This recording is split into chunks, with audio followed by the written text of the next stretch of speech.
I never expected my life to change because of a folded piece of paper. Working as a court clerk in Boston's municipal courthouse wasn't exactly glamorous, but it paid the bills while I finished my law degree at night. My days consisted of filing motions, organizing dockets, and occasionally guiding lost souls through the labyrinth of our justice system. That Wednesday morning started like any other. September in Massachusetts brings a particular crispness to the air. Not quite fall, but summer's warmth clearly in retreat. I hurried up the granite steps of the courthouse, coffee in one hand, bag slung over my shoulder, already mentally sorting through the day's tasks. That's when I saw it. A cream-colored envelope tucked against the massive oak doors, partially hidden behind one of the ornate brass handles. I might have walked right past it if the early sunlight hadn't caught the edge of the paper. Probably just trash, I muttered to myself, bending down to pick it up. The courthouse was a public building, after all, and people left all sorts of things behind. But this was different. The envelope was sealed and had weight to it. More curiously, there was no name, no address, just the words, "For the record," written in elegant cursive across the front. My first instinct was to drop it in the lost and found box, but something made me slip it into my bag instead. Maybe it was the quality of the paper, or the deliberate placement, or simply my own curiosity getting the better of me. Whatever it was, I tucked it away and continued with my morning routine. It wasn't until my lunch break that I remembered the envelope. Sitting alone at my desk with a sad-looking salad, I pulled it out and turned it over in my hands. The ethical thing would be to turn it in unopened. I knew that. But what if it contained something important? What if it was meant for one of the cases I was working on? With that rationalization firmly in place, I carefully opened the seal. Inside was a single sheet of paper, folded neatly in thirds. As I unfolded it, my heart began to race. It was a confession, a detailed account of evidence tampering in the Donovan case, one of the biggest corporate fraud trials our court had seen in years. The confession was signed by James Whitaker, the lead investigator on the case, and it implicated Judge Richardson, who was currently presiding over the trial. "Oh my God," I whispered, my salad completely forgotten. The Donovan case had been all over the news for months. Maxwell Donovan, CEO of Eastern Consolidated, was accused of defrauding investors of nearly $200 million. The trial had been contentious from the start, with Donovan's defense team claiming evidence had been mishandled. And now I was holding what appeared to be proof they were right. My hands trembled as I refolded the letter. This wasn't just career-ending for Whitaker and Richardson. This was criminal. And somehow, I was the one who had found it. I knew I should take it directly to the district attorney, but fear paralyzed me. Judge Richardson had been my mentor since I started working at the courthouse. He'd written me a glowing recommendation for law school, had checked in on my progress regularly. Could he really be involved in something like this? Lost in my thoughts, I didn't notice my colleague Tara until she was standing right beside me. "Earth to Eliza," she said, waving a hand in front of my face. "Court's back in session in 5 minutes." I shoved the letter back into my bag.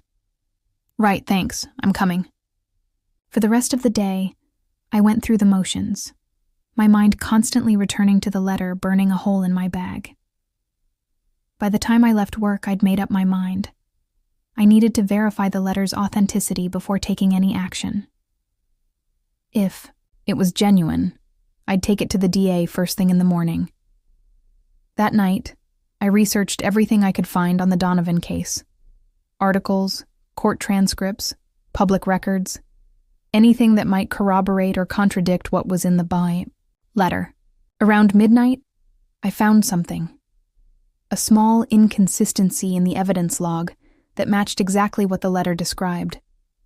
It wasn't definitive proof, but it was enough to make my stomach knot with anxiety. I didn't sleep that night. The next morning, I arrived at work early, the letter sealed in a fresh envelope addressed to District Attorney Helen Martinez. I planned to leave it on her desk before anyone arrived. maintaining some semblance of anonymity. But as I approached the courthouse, I saw something that made my blood run cold. News vans. Dozens of them, parked haphazardly along the street. Reporters clustered at the courthouse steps, cameras flashing, microphones ready. "What the hell?" I murmured, slowing my pace. A young reporter spotted me and rushed over, thrusting a microphone toward my face.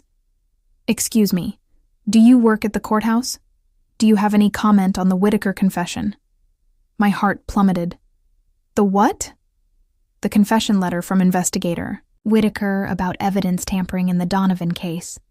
It's been all over social media since last night." I pushed past him, my mind racing. How could this be happening? The letter had been with me the entire time. I hadn't shown it to anyone, hadn't even taken a photo of it. Unless... The realization hit me like a physical blow. I hadn't been the only one to find the letter. Someone else had discovered it, photographed it, and then placed it back by the door for someone else, for me, to find. I was being set up.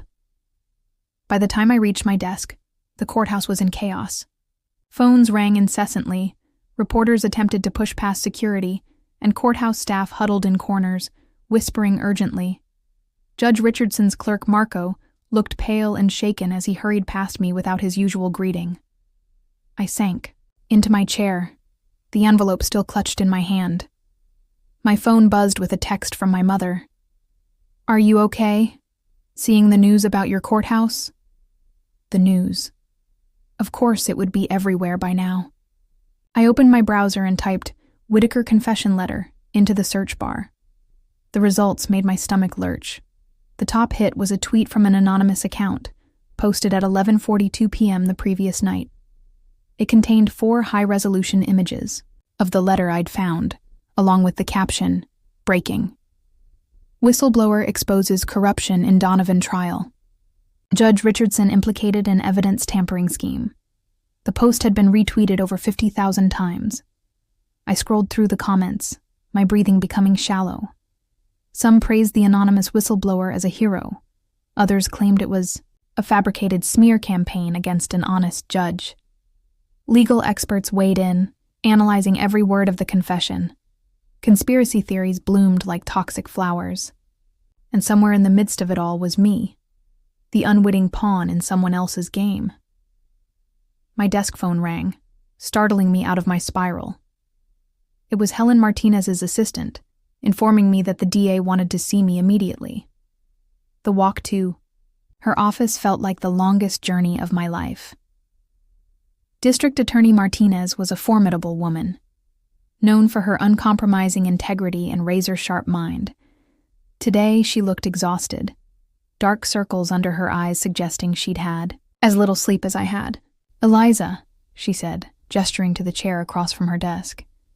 "Thank you for coming so promptly." I sat down, my hands gripping the armrests. "Ms. Martinez, I need to tell you something." She held up a hand. "Before you say anything, I should inform you that this conversation is being recorded, and anything you say may be used in the investigation. Do you understand?" Investigation. The word hung in the air between us. I nodded slowly. "Good," she continued. "Now, I understand you were the first person to arrive at the courthouse yesterday morning?" Yes, I think so. Around 7:30. "And did you notice anything unusual? Perhaps an envelope by the main entrance?" My throat went dry. This was my moment of truth. I could lie, claim I never saw the letter, and hope no one had witnessed me picking it up. Or I could tell the truth and face whatever consequences came my way. I chose the truth. "Yes," I said, my voice surprisingly steady. "I found an envelope yesterday morning. It contained what appeared to be a confession from investigator Whitaker about tampering with evidence in the Donovan case." Martinez's expression remained neutral. "And what did you do with this letter?" "I kept it," I admitted. "I plan to verify its authenticity before bringing it to you." I reached into my bag and pulled out the envelope. "I still have it, the original. Her eyebrows rose slightly as I placed it on her desk. You're saying the images circulating online? Someone else must have found it first, photographed it, and then left it for someone else to find. That someone else happened to be me. Martinez leaned back in her chair, studying me. That's quite a theory, Eliza. It's the truth, I insisted. I didn't share that letter with anyone. I didn't post those images. Someone is using me as part of whatever game they're playing. She picked up the envelope, examining it carefully. We'll need to test this for fingerprints, and you'll need to provide yours for elimination purposes. Of course, I agreed quickly. Anything that helps get to the truth. The truth, Martinez echoed, a hint of weariness in her voice. That's becoming increasingly difficult to determine in this case. She fixed me with a penetrating gaze. You should know that James Whittaker is vehemently denying writing this confession. He claims his signature was forged. My stomach dropped. What about the allegations against Judge Richardson? The judge has recused himself from the Donovan case pending investigation. He's also denying any wrongdoing. She sighed. This couldn't have come at a worse time. The jury was just days away from deliberation. I felt a surge of guilt, even though I knew rationally that none of this was my fault. What happens now? Now? Now we investigate. The letter, the allegations, and yes, your involvement as well. She leaned forward. I believe you didn't post those images, Eliza. But finding that letter and keeping it to yourself instead of immediately reporting it was a serious error in judgment. I nodded, accepting the criticism. I know. I'm sorry. Sorry won't be enough if this turns out to be a deliberate attempt to derail the Donovan case. She stood up, signaling that our meeting was over. Go home, Eliza. You're on administrative. Leave until this is sorted out. And don't speak to anyone about this. Not your colleagues, not the press, not even your family. Understood? I nodded again, feeling numb. As I left her office, the weight of what was happening finally hit me. My career, my reputation, my future in law, all potentially ruined because I'd picked up an envelope. The next few days passed in a blur of anxiety and isolation. I stayed in my apartment, blinds drawn, ignoring calls from friends and deflecting my mother's concerned texts with vague assurances that I was fine, just busy with work. The news coverage of the courthouse confession scandal was relentless, with new theories and accusations emerging hourly. I obsessively followed every development, online, searching for any clue that might lead to the real culprit. Who had access to the courthouse before me that morning? Who stood to gain from discrediting Judge Richardson or throwing the Donovan case into chaos? On the third day of my administrative leave, I received a text from an unknown number. Coffee. Riverside Park, 2 p.m. Come alone. I know who set you up. I stared at the message, my heart racing. It could be a trap, or a reporter trying to get a quote, or just someone playing a cruel joke. But it could also be my only chance to clear my name. At 1:55 p.m., I sat on a bench in Riverside Park, sunglasses covering half my face, a baseball cap pulled low over my forehead. The September air had turned definitively cooler, and I pulled my jacket tighter around me as I scanned the sparse crowd of afternoon joggers and dog walkers. At precisely 2 p.m., a woman sat down beside me. She was in her 50s, with silver-streaked dark hair and the kind of face that suggested she rarely smiled. Without looking at me, she placed a paper cup of coffee on the bench between us. Eliza Taylor, she said, her voice low. You found yourself in quite the situation. I turned slightly toward her. Who are you? Someone who knows Maxwell Donovan isn't the only criminal in this scenario. She finally looked at me, her eyes sharp and assessing. My name is Rebecca Winters. I worked for Eastern Consolidated for 15 years before Donovan fired me for disloyalty. What does that have to do with the letter? She smiled thinly.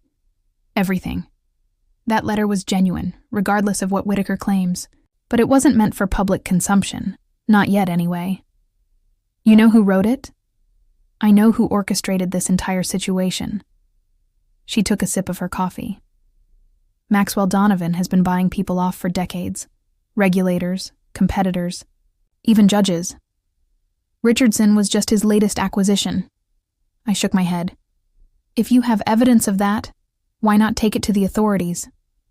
Because evidence has a way of disappearing when Donovan is involved. Her voice hardened. I tried once before. 3 years ago, I gathered documents proving he was falsifying financial reports. I followed proper channels, reported it internally. First.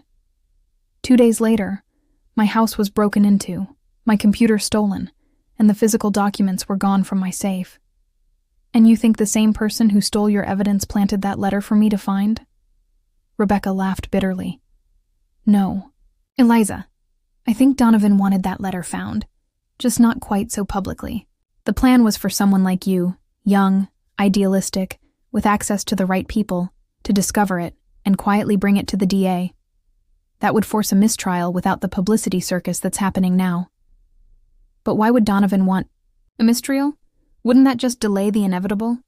Delay is exactly what he wants. His legal team has been filing motion after motion, trying to extend the trial long enough for key witnesses to be persuaded to change their testimonies. She leaned closer. But someone intercepted the letter, photographed it, and made it public before his plan could unfold as intended. My mind raced. Who would do that? Someone with as much to lose as Donovan has to gain. She reached into her pocket and pulled out a small USB drive. Everything I've managed to gather is on. Here, financial records, communications, witness statements, all pointing to a network of corruption surrounding Donovan and Judge Richardson. I stared at the drive, not reaching for it. Why give this to me? Why not take it to the FBI yourself? Because you're already involved, whether you like it or not, and because your credibility is on the line just as much as mine. She placed the drive on the bench between us. I'm leaving Boston tonight. It's not safe for me here anymore. What you do with this information is up to you. Before I could respond, she stood and walked away, disappearing into the sparse crowd of parkgoers. I sat there for several minutes, staring at the USB drive like it might explode. Finally, I picked it up and slipped it into my pocket. I didn't know if I could trust Rebecca Winters or anything she'd told me. But I did know one thing. I couldn't sit passively by while my life and career were dismantled by forces beyond my control. It was time to take action. The USB drive felt like it was burning a hole in my pocket as I walked home from the park. Rebecca Winters' story had been compelling, but I'd been a law student long enough to know that compelling narratives weren't always true ones. I needed to verify her claims before deciding my next move. Back in my apartment, I plugged the drive into my laptop, half expecting it to be empty or to unleash some kind of virus. Instead, I found dozens of meticulously organized folders containing exactly what she'd promised: financial records, emails, photographs, and audio recordings. I spent hours combing through the files, my legal training helping me piece together the story they told. Maxwell Donovan hadn't just defrauded his investors. He'd created an entire ecosystem of corruption, with Judge Richardson as just one of many officials in his pocket. The evidence suggested a pattern going back at least a decade. Most damning was an audio recording of what appeared to be Donovan and Richardson discussing how certain evidence would be excluded from the trial. The quality wasn't perfect, but their voices were recognizable, their intent unmistakable. If authentic, these files would blow the case wide open and potentially implicate dozens of powerful people beyond Donovan and Richardson. By dawn, I'd made my decision. I couldn't take this to DA Martinez, not when I didn't know who else might be compromised. I needed someone with the resources and authority to handle this properly, someone outside the Boston legal establishment. I needed the FBI, but first I had to protect myself. I made copies of the drive's contents, uploading them to secure cloud storage and sending encrypted versions to my personal email. Then I wrote a detailed account of everything that had happened, from finding the letter to my meeting with Rebecca Winters, and scheduled it to be sent to several trusted contacts if I didn't check in every 24 hours. At 8 a.m., I called the FBI's Boston field office and asked to speak with an agent about a matter related to the Donovan case. To my surprise, they told me someone would meet me within the hour. I chose a busy coffee shop for our meeting, public, enough to feel safe, but with a back corner quiet enough for a private conversation. At 8:45, a woman in a crisp navy suit approached my table. "Ms. Taylor, I'm Special Agent Diana Chen." She showed me her credentials before sitting down. "I understand you have information regarding the Maxwell Donovan fraud case." I studied her face, looking for any sign that I couldn't trust her. Finding none, I reached into my bag and pulled out the USB drive. "This contains evidence of extensive corruption involving Donovan, Judge Richardson, and potentially others in the Boston legal system," I explained. "I believe it provides context for the confession letter that was found at the courthouse." Agent Chen's expression remained professionally neutral as she took the drive. "And how did you come by this evidence?" I told her everything, starting with finding the letter and ending with my meeting with Rebecca Winters. She listened without interruption, occasionally making notes. "Ms. Winters claims she's leaving Boston," Chen said when I finished. "Do you have any way to contact her?" I shook my head. "She texted me from an unknown number. I tried calling it back, but it's disconnected." Chen nodded, as if this confirmed something she already suspected. "We've been investigating Donovan for longer than the public knows, Ms. Taylor. Your information could be valuable, but I need to verify it first." She pocketed the drive. "In the meantime, you should be careful. If what you're saying is true, there are powerful people who wouldn't want this information to come out. What should I do about my job? I'm on administrative leave, but eventually they'll want me back, or they'll fire me." "Maintain the status quo for now," she advised. "Don't discuss this meeting with anyone. I'll be in touch within 48 hours. After she left, I felt oddly lighter, as if sharing the burden of what I knew had physically relieved me of a weight. I spent the rest of the day in a state of nervous anticipation, jumping every time my phone buzzed, constantly checking the news for any developments in the case.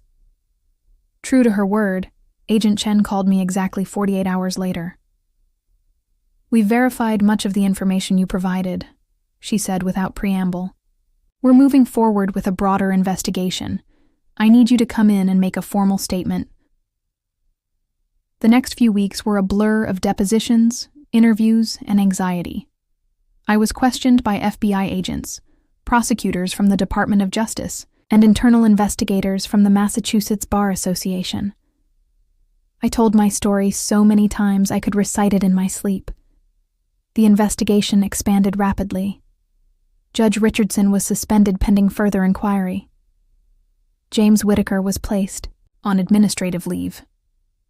3 other judges and several attorneys connected to Donovan were brought in for questioning. And through it all, Maxwell Donovan maintained his innocence, his legal team working overtime to paint the entire investigation as a witch hunt based on fabricated evidence.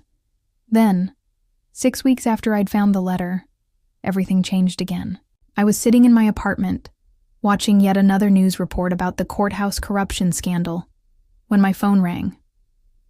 It was Agent Chen. "Turn to Channel 7, she said without greeting. I switched channels just in time to see Maxwell Donovan being led out of his company's headquarters in handcuffs, his face a mask of fury. The ticker at the bottom of the screen read, "Breaking. Donovan CFO Michael Parnell agrees to testify against CEO in exchange for immunity." "Parnell flipped?" I asked, stunned. "About an hour ago," Chen confirmed. "And he's not just corroborating the financial fraud charges. He's confirming the corruption allegations as well. Claims he was the middleman for payments to Richardson and others." "What about Rebecca Winters? Has anyone found her?" There was a pause on the line. "That's another matter I wanted to discuss with you. We've been unable to locate anyone matching. The description you provided who worked at Eastern Consolidated. My stomach dropped. What? But she knew so much. The files she gave me were real. The information was real, Chen agreed. But Rebecca Winters may not be. We think she might have been using an alias. Then who is she? We have a theory, Chen said carefully. The files you provided contained evidence that could only have come from someone with high-level access at Eastern Consolidated. Someone like Michael Parnell, I finished, the pieces suddenly clicking into place. He was the one who took the photos of the letter and posted them online, wasn't he? He was trying to force the issue into the public eye so Donovan couldn't quietly make it go away. That's our working theory. And Rebecca Winters was likely his way of getting the evidence to us without directly implicating himself until he was ready to make a deal. I sank back on my couch, processing this new twist. So I was manipulated by both sides. You were an unwitting participant in a complex situation, Chen corrected gently. But your actions, bringing the evidence forward, cooperating with our investigation, those were your choices, and they were the right ones. After we hung up, I sat for a long time, watching the news coverage unfold. The scandal was being hailed as one of the largest corruption cases in Massachusetts history, with new details emerging hourly as Parnell's testimony opened the floodgates. 3 days later, I received a letter from the administrative board of the courthouse, informing me that my administrative leave had been lifted and I was welcome to return to my position. There was also a personal note from D.A. Martinez, acknowledging that I had been placed in an impossible situation and handled it with integrity. I stood on the courthouse steps my first day back, looking up at the imposing facade. The same steps where this had all begun, where a simple envelope had changed the course of so many lives, including my own. A reporter recognized me as I approached the entrance. Ms. Taylor, do you have any comment on the Donovan case? How does it feel to be vindicated? I paused, considering the question. Justice isn't about vindication, I said finally. It's about truth. Sometimes the path to truth is complicated, and sometimes we're just small parts of a much larger story. But what matters is that the truth eventually comes to light. As I walked through the massive oak doors, I thought about the letter that had started it all. It had been a catalyst, setting in motion events that exposed corruption and changed the trajectory of my life. But it wasn't the letter itself that mattered. It was what people chose to do with the truth it contained. I had chosen to pursue that truth, regardless of the personal cost. And despite everything that had happened, despite the fear and uncertainty and chaos of the past weeks, I knew I would make the same choice again. Because some envelopes once opened can never be resealed, and some truths once discovered demand to be heard.